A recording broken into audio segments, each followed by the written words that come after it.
તો હવે મોલમાં વસ્તુ લેવા જાય એમાં કેટલા નફો સડે જે ખેડૂતો આપણે માર્કેટમાં દેવા જાય ત્યાંથી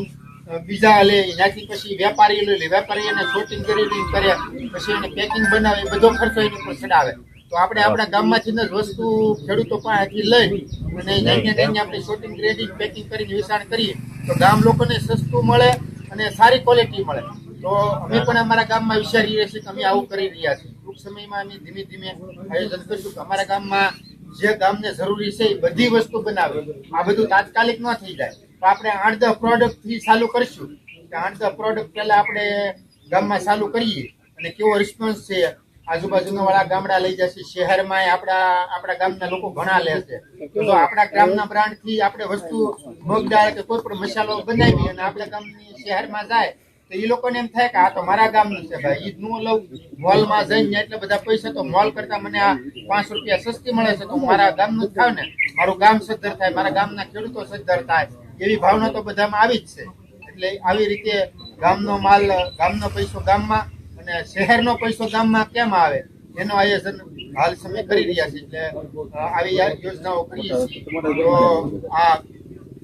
આપણે ગામને સદ્ધર બનાવવા તો એના માટે આ બધું કરવું જ પડશે કે આપણો પૈસો જે બહાર વિદેશીઓ કંપની આપણા ગામમાં આવી અને બધી પ્રકારની બ્રશ આ તે બધી વિદેશમાં કંપનીઓ જ છે તો આપણે દંતપંચન ગાયાધારી પ્રોડક્ટ થી પછી આયુર્વેદિક બધા ફળ ફૂલ છે એની બનાવી અને આ બધું આવું કરી અને તો ગામનો પૈસો ગામમાં તો શહેર વાળા અત્યારે ડોલર ઊંચો એ ગયો કારણ આપણે જ છીએ કારણ કે આપણે સ્વદેશી નથી આપતા આપણા દેશમાં આપણે ઉત્પન્ન કરેલું નથી વાપરતા વિદેશમાં આ પેપ્સી થમ્સઅપ કોકો કોલા જે સંદાસ સાફ કરવામાં આવે એ આપણે આપણા પીએ છીએ આપણા પ્રસંગમાં વાપરી છે તમારે સંદાસ સાફ કરવું હોય ને તો એના 2 કુંડા રેડી દેવાના પીના વાળી સાફ કરી દેવાય એટલે સંદાસ સાફ કરવાનું પાણી પીએ રહ્યા છીએ આપણે અને આપણે જાતને માનવતા ગણીએ છીએ વિચાર કરી લો ઈ 1 લીટર થમ્સઅપ નું પાણી જે આપણે પીવું હોય ને તો 72 લીટર પાણી પીને તો એ આપણો કચરો શરીરમાંથી બહાર નીકળે તો એ વસ્તુ શું કરવા પડે આપણે ભારતમાં જો આ શેરડી નાળિયેર આ બધા ફ્રૂટના રસ એ બધા ધરતીનું અમૃત છે એ શું કરવા ન પીએ તો આ બધા ઠંડા પીણા પીએ છે બધી વિદેશી કંપની છે અહીંયા તમે 1 ગ્લાસ જે થમ્સઅપ કે પેપ્સી કોકા કોલા જે કાંઈ પીવો એ બધો પૈસો વિદેશમાં જાય છે કારણ કે કંપની વિદેશમાં રહે ભારતમાં પણ છે વિદેશી એ પૈસો બધો વિદેશમાં તો એ ઠંડા પીણાના પૈસા કેટલા વૈયા જાય તો આપણે રસ સોડા હકાવતા આપણા ખેડૂતો ન પાઈ અને આ વિસ્તારમાં આજથી 7 વર્ષ પહેલા અમારો કૂવો 120 હાથ કૂવો એટલે લગભગ 350 ફૂટ કૂવો અમારો ઊંડો છે અને કોરો હતો તો અને પછી પડખે બોર બનાવે એટલે બોર ને લીધે પછી હાવ કરો થઈ ગયો તો પીડીલાઇટ કંપની દ્વારા આપણે અહીંયા કુંવારી સાજની એક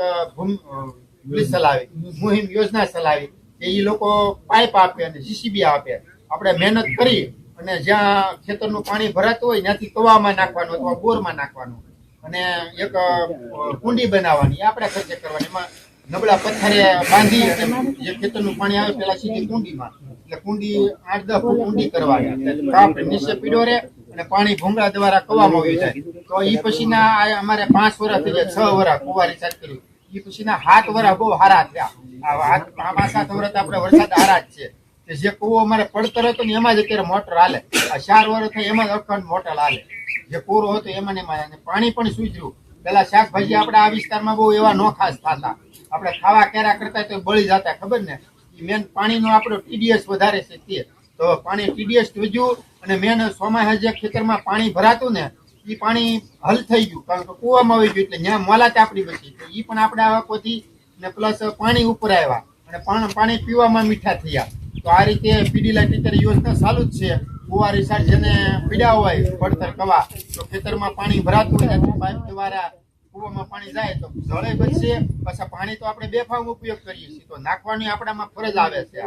જેટલો પાણી તમે લ્યો તો એમાં નાખશો તો આવશે આપણે અહીંયા ઘરે ગોળો ભર્યો છે તો પીધા જ કરીએ તો કેટલી ઘણી હાલવાનો પણ એમાં નાખવું પડે ને તોય આવ્યા કરે એમ જમીનમાંથી આપણે લીધા કરી તો આપણે આપણી ફરજ છે કે એમાં આપણે થોડુંક નાખીએ તો આવ્યા કરશે નકર આવનારી આપણી પ્રજા આપણને ગાળી દે કે આપણા ગઢિયાએ પાણી લેવાની ભાન છે નાખવાની ભાન નથી એટલે આપણે આ ભોગવી રહ્યા છીએ દરિયામાં પાણી ઉયું જાય છે તો આપણે આપણો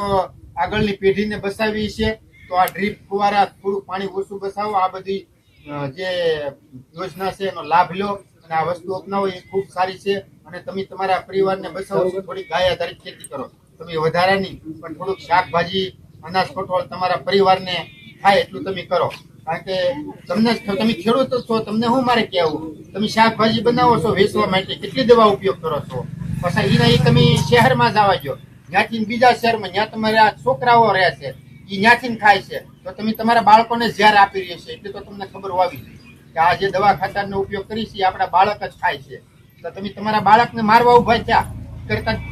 આપણે ગળું દબાવવાનો જીવ નથી હાલતો, પણ ધીમે ધીમે મારી રહ્યા છો. તમે મારી તો રહ્યા છો. આપણા હગાવાલા ને એમાં બધા આવી જાય, હગાવાલા, કુટુંબ, પરિવાર, ભાઈ બહેન, દોસ્તાર, એ બધાને આપણે મારી જ રહ્યા છીએ. ધીમે ધીમે રીબેન મરાવી રહ્યા છીએ. બેફામ દવા ખાતરનો ઉપયોગ છે વિજ્ઞાનિક પદ્ધતિથી કરો તો વાંધો નથી આવતો. જે વૈજ્ઞાનિકો કહે છે કે તમે એટલું ખાતર વાપરો, તો એ પ્રમાણે વાપરીએ તો એટલો બધો જમીન નથી નડતો અને આપણા ખોરાકમાં નથી આવતો. પણ જ્યાં ડબલ વાપરવા મળે એ નડે છે. તો થોડુંક માપ રાખો અને ઝેર મુક્ત ખેતી કરો એવી બધાને અપીલ. જય ગૌ માતા. હાલો હવે આપણે પૂરું કરીએ ને ડેમો જોઈ